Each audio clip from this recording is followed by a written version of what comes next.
Good morning. This is April the 27th, Sunday, 2025, and we are in BBA second semester, where last Wednesday and Thursday, we spent 2 days preparing an outline of Mary Jane Collier's essay, Understanding Cultural Identity in Intercultural Communication. And last Thursday, I had assigned presentations. So the first introduction section was assigned to Pragati Baral. Is she present? No. I had asked her if she will be present, and she said she will be present, and I assigned her the presentation. Okay. Is Sushant Karki present? Is it Sushobit? Is he present? No, he was assigned the second part. Is Umanga Karki present? You were assigned the Tennessee Elementary paragraph 8 to 13. Are you prepared? Okay. Namiga, you were assigned What Do I Believe About Communication and Culture. Are you prepared? You were assigned also Approach to Culture, right? You were given a lot. Oh, but you can say it briefly. Who was given culture as capital or economic resource? Amisha. You were given culture as product, culture as politics, and culture as psychology. So let's talk. So how does the writer introduce her essay?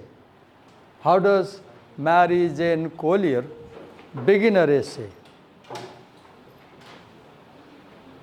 If you see the first paragraph.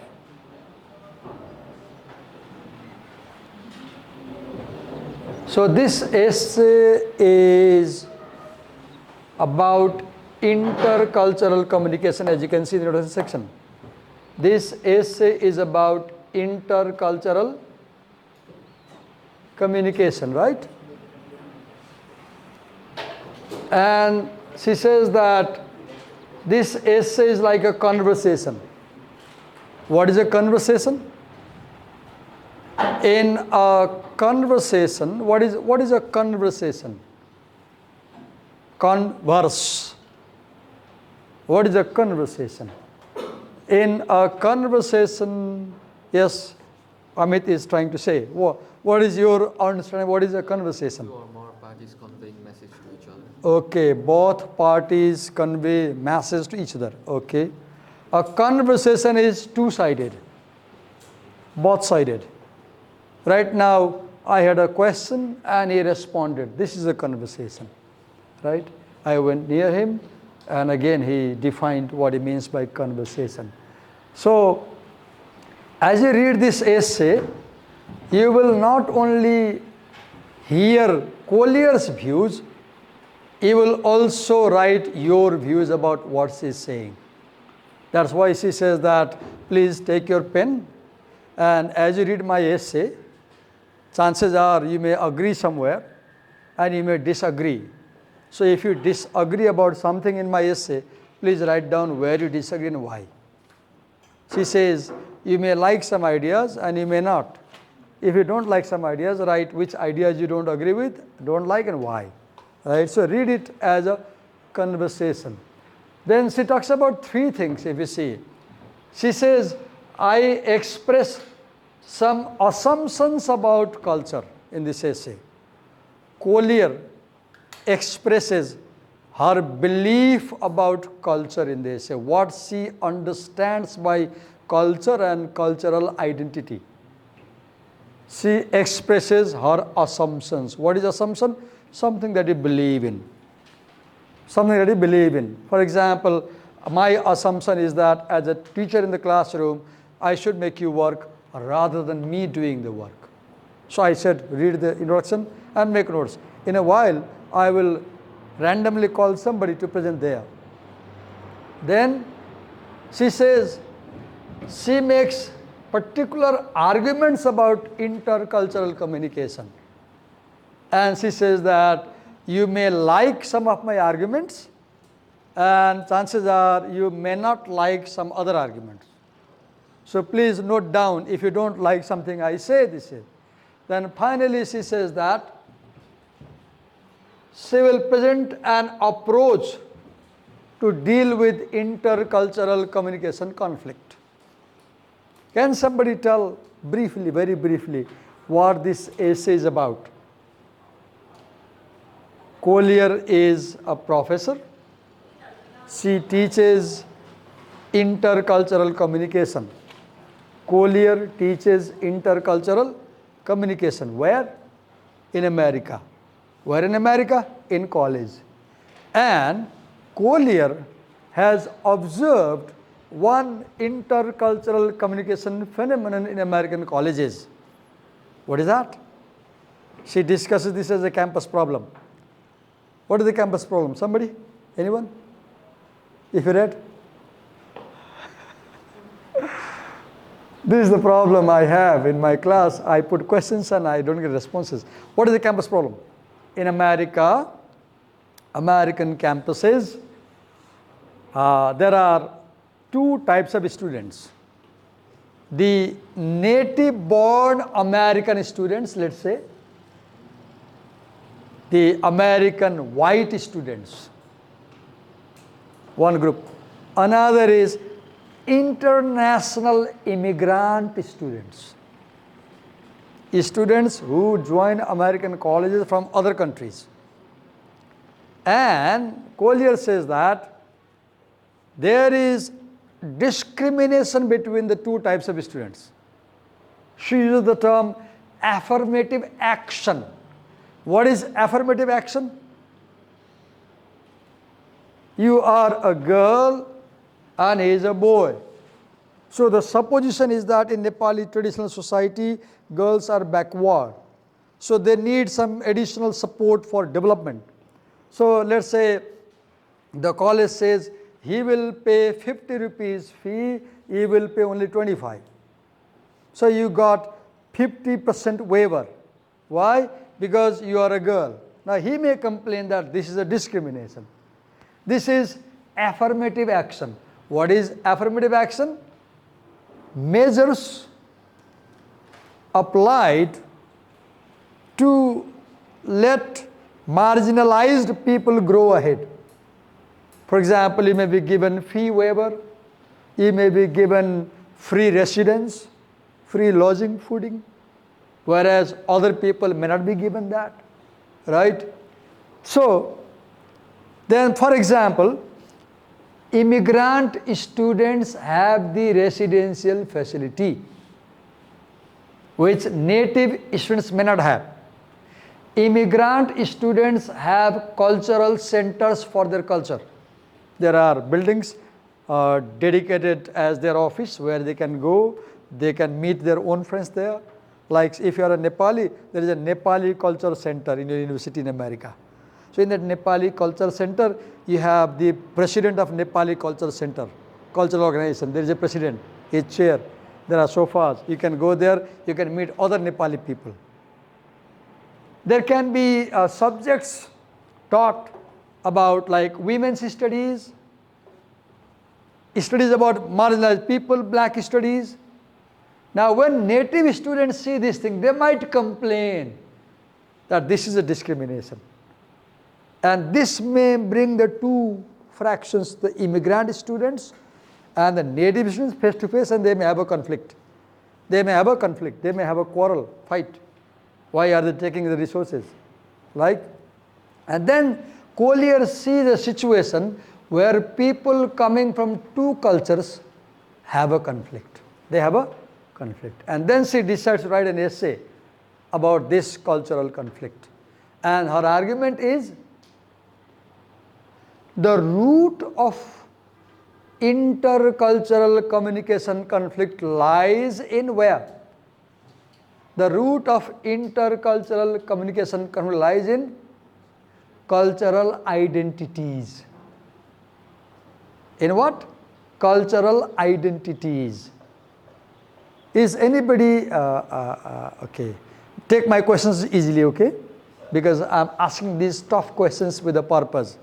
Raise your hand, please be very frank. Raise your hand if you are a Christian in this class. If you are a Christian. Are you a Christian? Are you a Christian? Are you a Christian? Are you? Are you a Christian? Are you? Are you a Christian? Are you?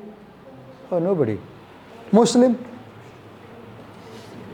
In the other class, we have one Muslim student, right?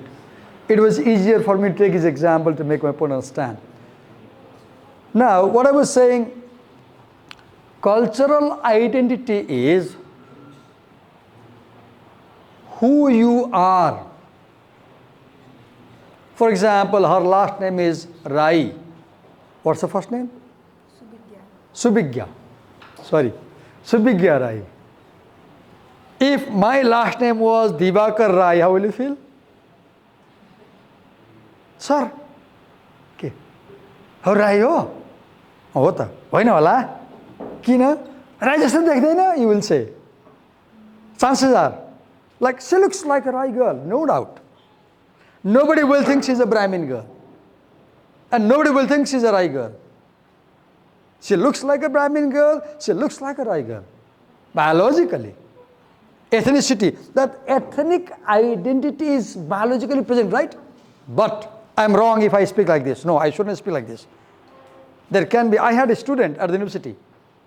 He looked exactly like a Brahmin boy. Pure Brahmin appearance. His last name was Rai. Every time I took attendance, I was uncomfortable. One day I asked him, Timi, thakkai baun jos dekhinchau, Rai kasari bha? Then he told his story. He's a Christian boy. And he said, my father is Rai, my mother is Brahmin. So cultural identity is the family you grow in. Cultural identity is the place where you grow. Cultural identity is the language you speak. The cultural identity is the religion you follow. Raise your hand if you are a Buddhist in this class. Are you a Buddhist? Are you a Buddhist? Are you a non-religious person? No? You are a Hindu? Okay. Are you a Buddhist? You don't regard yourself as a Buddhist. You regard yourself as a Hindu? Yes? Or non-religious? Yeah, Kirat. Okay, Kirat. Sorry, I should have used the word Kirat. Okay. Okay, Kirat and Buddhism is different, right? I don't have good knowledge, so I was asking. So now, he said he follows Kirat religion. So his cultural identity is made by that Kirat faith. Let's talk to Amit and know something about Kirat faith. Can you tell one or two things about Kirat religion, important things to know? Kirat is? Not really much. We just worship the river, mountains, and lakes. You worship river, mountain, lakes. Good point he made. Look, he said that Kirat people worship nature. Kirat people worship nature. We Hindus also do worship mountains, do worship rivers, but normally we Hindus have idols, statues at home. We worship photographs and idols, right? God's idols, statues. Okay. So she begins by saying that we have intercultural communication conflict because of our cultural identities. And then she starts defining cultural identity. Culture as place, culture as art and artifact, culture as politics and ideology, culture as psychology, culture as language, she defines, goes on. Okay, now I want someone to come there and present on the introduction paragraph. Who would like to come and present? So, because you are not very ready, so I will do a lottery, okay? I will close my eyes and put my finger on anybody's name in the attendance sheet, and whoever names I happen to select blindly, they will come and present. Here we go. So can you please check whose name I have selected? Please, Subigya. Whose name? Huh?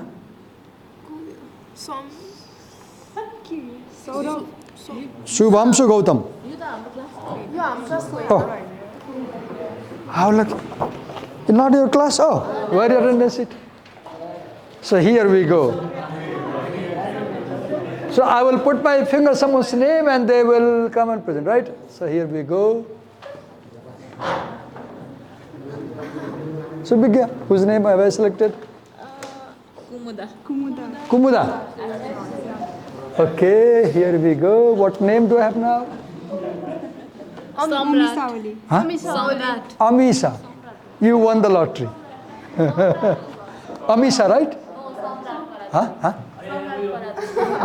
Which one?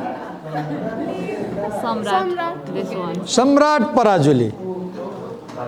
Samrat, come. Come with your books. Come with your book. You're not ready? Okay. We have Abhinav Dangol. Oh, no, you cannot say. Everybody cannot make excuses. So Abhinav will do the presentation. Take, both of you make the presentation. Come. Come together. Make it together. Come.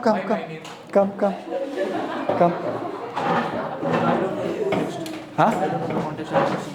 You don't know the context? I'm not some properly. You together do it. Come. Camera. Not comfortable. down. I know. You use the audio, I'll add down the camera. Use some. Go. English.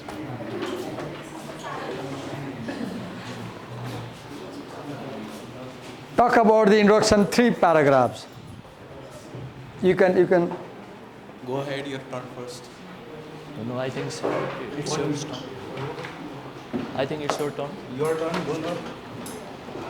So I don't know the context. I don't Read and present. read and present. Yeah. I'll write. You explain. Okay. Yeah. Do it together. Good decision. गर्नु यत्रो वर्ष 10-20 minute time दिएँ मैले.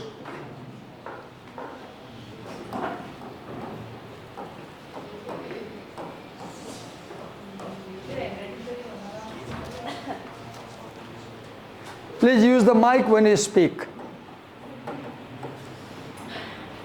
I explain. Where is the mic?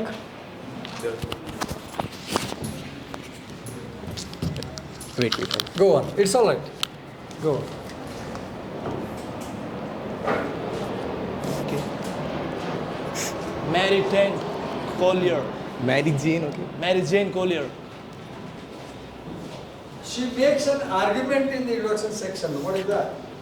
I told you some of it. I said intercultural communication problems occur because of Sir. cultural identity. Camera. Not interested. It's down. Explain. What do you explain?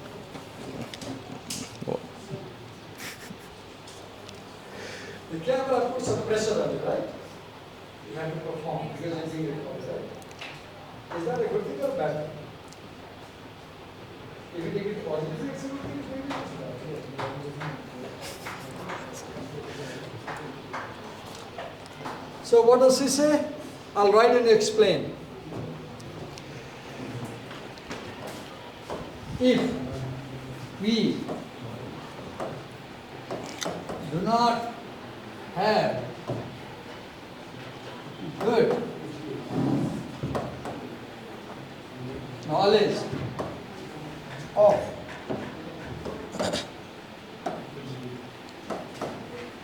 the culture of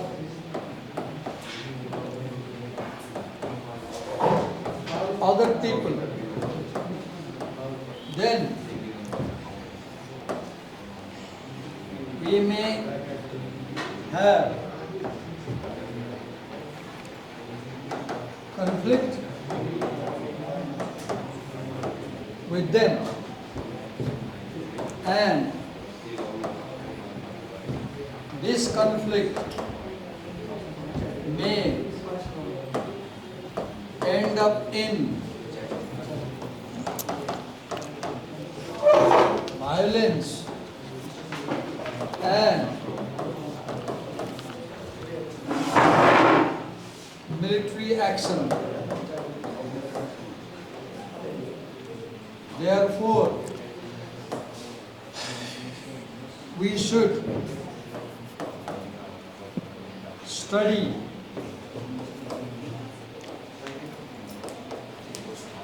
the cultural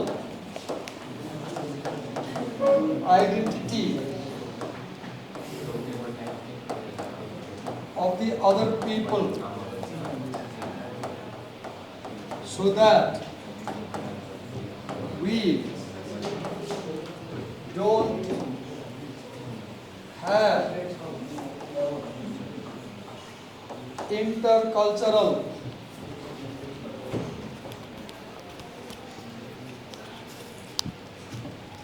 don't have intercultural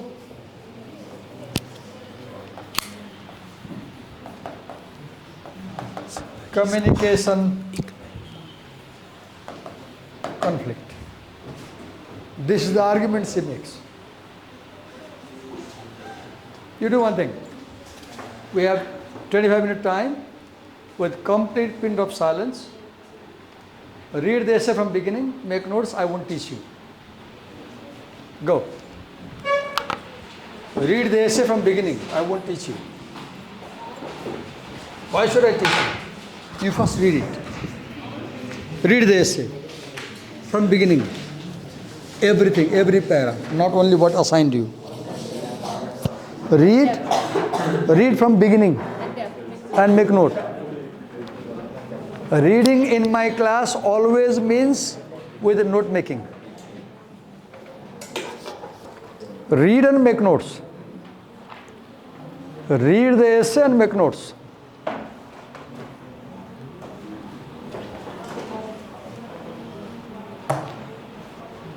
Please understand that I use the camera as a force to put some pressure on you to come to class prepared, because you know you are being recorded. When you go over there and you are not ready, the camera records that you came there, you were not ready. This becomes documented. And later on we do a study on the April 27th, what happened in this class. So I write down. I had assigned presentations. Presenters didn't come. Then I write down. I asked them to read in the class, and when I call them to present, they were not able to present. I study why. It may be my fault, it may be his problem, but it's recorded. And I know it puts a pressure. There is no doubt that recording class puts a pressure. If you take this pressure positively, you will grow. So you may take it positively or negatively, right? Now read the essay. And please feel free to call me by your side to explain what you're reading if you don't understand. I'll explain for you.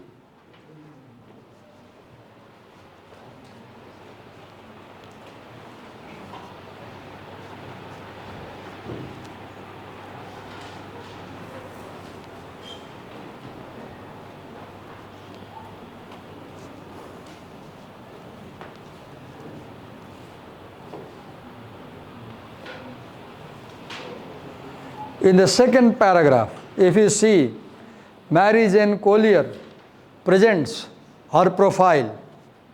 She tells who she is, where she is from, and she tells what things she has studied. What is she doing? She is telling you what makes her cultural identity. For example, if you see, just a minute. If you see in the second paragraph, how do you come back to your home?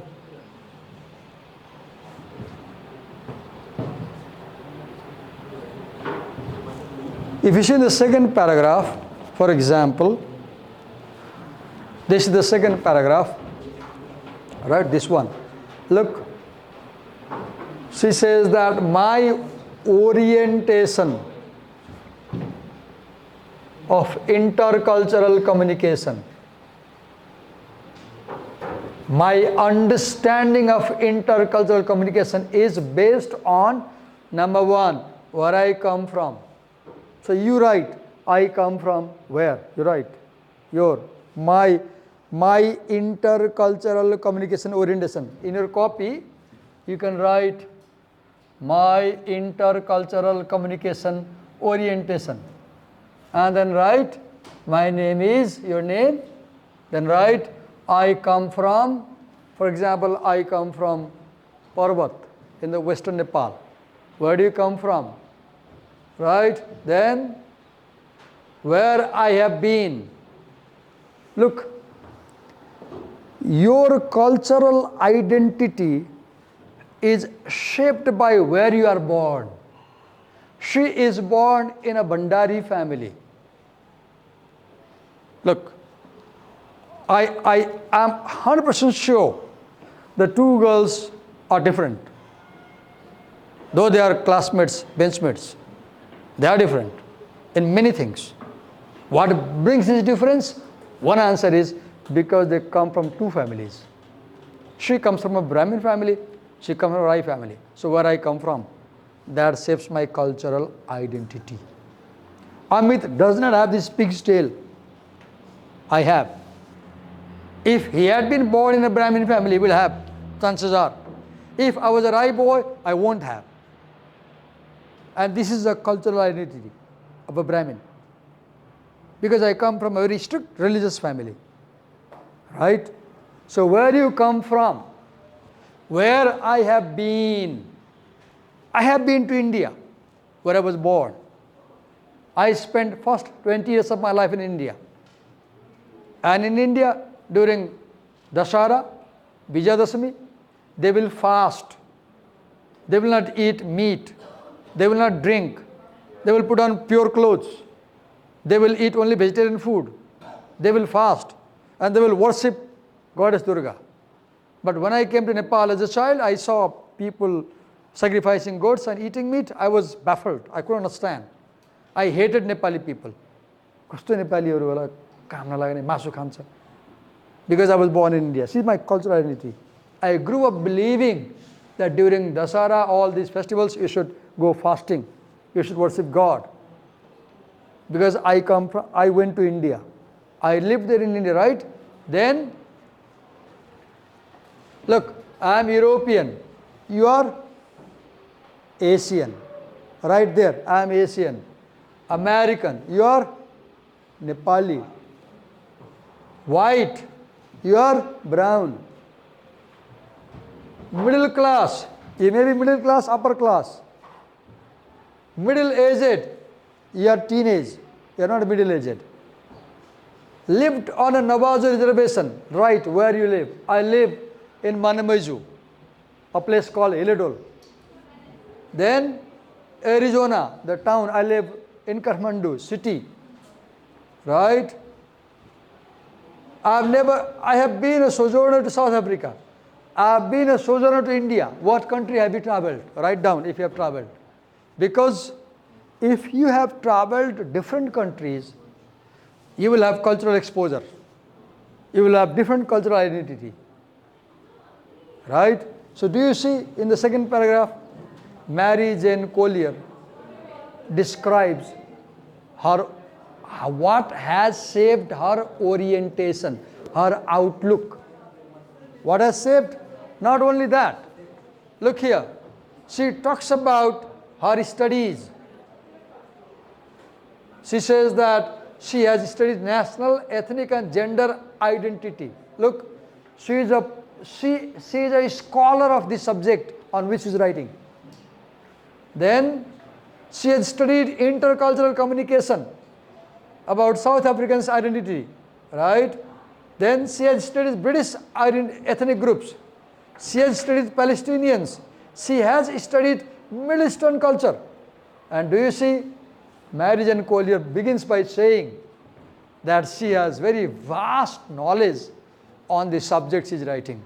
Now one thing you should understand, why is this writer beginning by telling us that she has a very good knowledge, degree and study about the subject she is writing?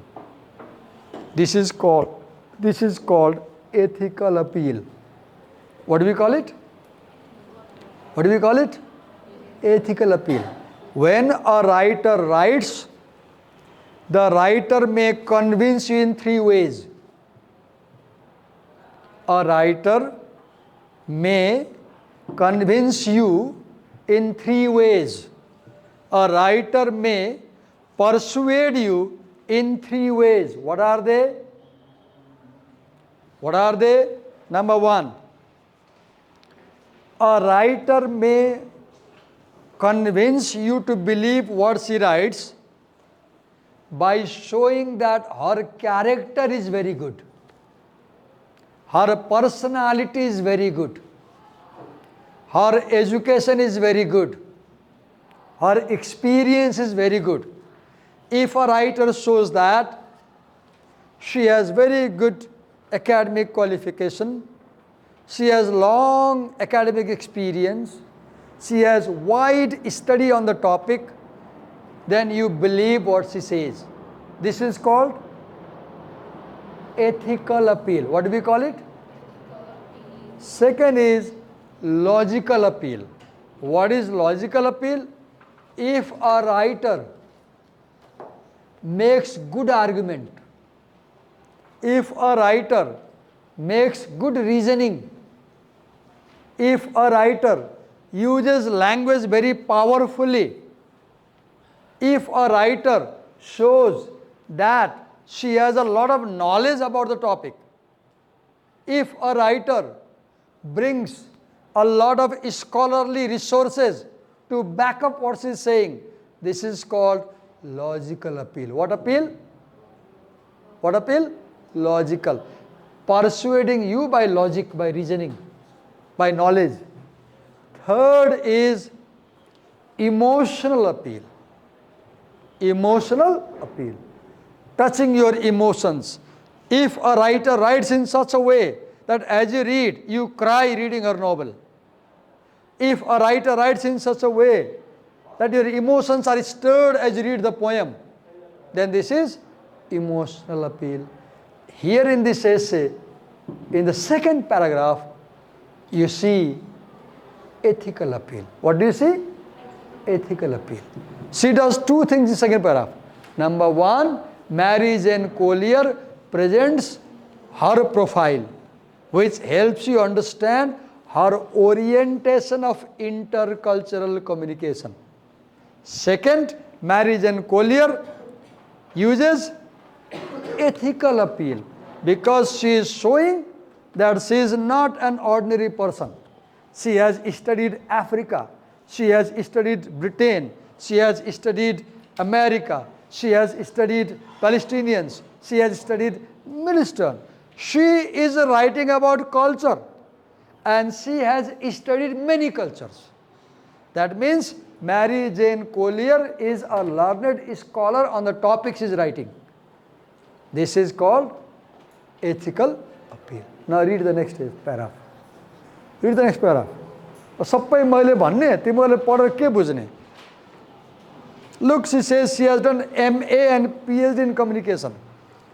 She has done MA and PhD in communication. See, education does not mean teacher explaining. Education means students struggling to understand. Education is not Divakar sir explaining things for you. She is yawning. Miss Rana is yawning. Right? Because why are you yawning? Because I am speaking, you are lazy. So now you read. Read the third paragraph. Read the third paragraph and understand, note what you understand and call me to help you. Read the third paragraph. The third paragraph is more important than second paragraph. Because in the third paragraph, she says very important thing. What does she say? Look here on the screen. What does she say? Look at her argument. If we ignore our cultural and intercultural communication processes, we will have very bad consequences. What will happen? Look, first she says, we must not ignore our intercultural communication process. What does it mean? It means pay attention to how you behave. Pay attention to how you speak. For example, when I call these 2 boys, Earlier, what happened? Did you watch very carefully? I was observing very carefully. What did they do? They denied first. He said, I'm not ready, I won't present. Now what is happening here? This is a classroom communication. I'm a teacher-student, right? And when as a teacher, I called you for presentation and you denied, it has impressions on me. And what impression I got? Oh, he's careless, he's not ready, he's not prepared. Look, now we'll have a problem. Because in my opinion, he won't be a good student now. I don't mean that, but I'm making a point.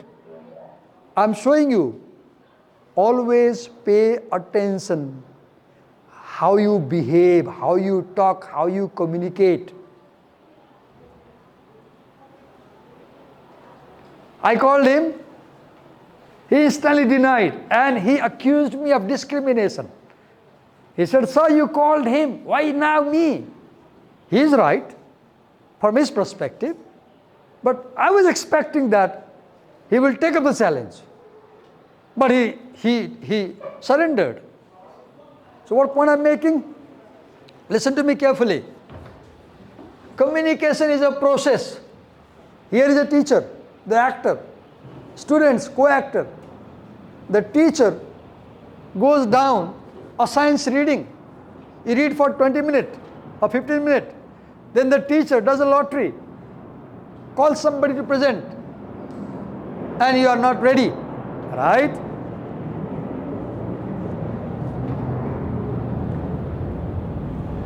Now, maybe it's my fault. Maybe as a teacher, I was not considerate. Maybe as a teacher, I did not have empathy. Maybe as a teacher, I did not realize students need time to prepare. Maybe as a teacher, I did not realize if I call them suddenly over there on the camera, they have agitation. Whatever the cause is, but we too, in this class today, earlier, failed to have a successful communication. We failed. I don't know who is to blame. You may blame me, I may blame you, but we failed, right? Because we could not make the presentation. Here she is saying that, see, in this world, in your life, you will always be talking to someone somewhere. Right now, you're talking to me. I'm talking to you. In the break, you will talk to your friends. Right? Do you remember? You grew up talking to people. The only way to know this world, the only way to shape yourself, the only way to develop your attitude and outlook about the world is through communication. Through communication. We started communication right when we were maybe 2 years old, when we first said mama to our mother. When we first said papa, that was the first communication. And since then, first we talked to family people, right? Then they sent us to school. We talked to classmates. We talked to teachers. Then we had friends. Do you realize? We grow by talking. We grow by talking, by having conversation, by communicating. And the point here is, communication is static. What is static? Two-way. Right now I'm talking to Miss Rana. She is a co-actor. Now, if we two do not properly understand each other, we will have conflict. We will have conflict. The argument she is making is that communication always has two sides, the self and the other. The self and the other. Last week in one class, I remember, she was there and mistakenly, while giving the example of not trusting teacher, I named her. And instantly she was angry. I remember. I was down there, I named her loudly, I took her name loudly on camera, and I said, look, she doesn't believe me. That's why she didn't show the mobile phone. And she was not comfortable. Why? Because I singled her out by naming her on camera. It was my mistake. I shouldn't have done that. So as a teacher, I didn't understand her feelings. If I had imagined being in her place, I would not have named her. Because when you name, people watch the video and they know, oh, she was there. Right? I made a mistake. So I could not communicate properly. The point we're making is, if you want to have smooth communication with anybody in future, wherever in the world, first condition is understand the other. Understand the other.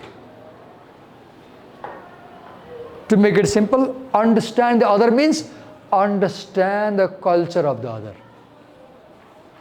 Understand the culture of the other. Right now, do you see India and Pakistan, what is going on? They seem to be at war. Why? Because the Indian people do not try to understand the Pakistani culture, and the Pakistani people do not try to understand Indian culture. India had partition in 1947. It was one country, became two countries. Why? Because of cultural conflict. Bangladesh in 1972. India became three countries primarily because of cultural conflict. The Muslims had Islamic culture, others had non-Islamic culture, and the two sides didn't try to understand each other's culture. Even today, if you watch Indian television, you will see a lot of examples in West Bengal, for example. When Indians have celebration, Muslims fight with them. When Muslims have celebration, non-Muslims fight with them. Have you seen? Why this is happening in India? Because the Muslim and non-Muslim people are not trying to understand each other's culture. In Nepal, we have the example. Have you seen? In Nepal also, sometimes we have this struggle like from Dharan, Rai people fight with non-Rai people. I've seen. Have you seen? Do you remember? Rai, Gurung, and no, not Gurung, Rai, Limbu. In the eastern Nepal, Rai and Limbu communities many times have conflict with other communities. In Tarai, Madhesi communities have conflict with other Pahadi communities. Madhesi versus Pahadi. Rai Limbu versus Baun Chetri. Have you seen in Nepal? Is this good? No. Why this happens? Because we do not try to understand other people's culture. If we understand other people's culture properly, we'll be tolerant, we'll be liberal, we'll be open. We will accept other people's ways of life. We will accept other people's behavior as easy. That we won't have fighting, we won't have struggle, we won't have conflict. अब भोलि पनि तपाईँ यसरी बहाना बनाएर present नगर्ने हो के गर्ने हो मैले पढाउँदिनँ तपाईले पढ्नु पर्यो यसो गर्नुस् त ल एउटा कुरा भन्छु माने मान्नुस् नमाने नमान्नुस् इच्छालाई गर्नुस् इच्छालाई नगर्नुस् this afternoon read the whole essay quickly and see what is there सरल पढ्नुस् पुरै essay पढ्नुस् म पनि पढेर आउँछु I will come reading the essay and tomorrow in class hope others come or जो आउँदैन भोलि I will present their part जो आउँछ you present your part नआउनेको म प्रेजेन्ट गर्छु Thank you.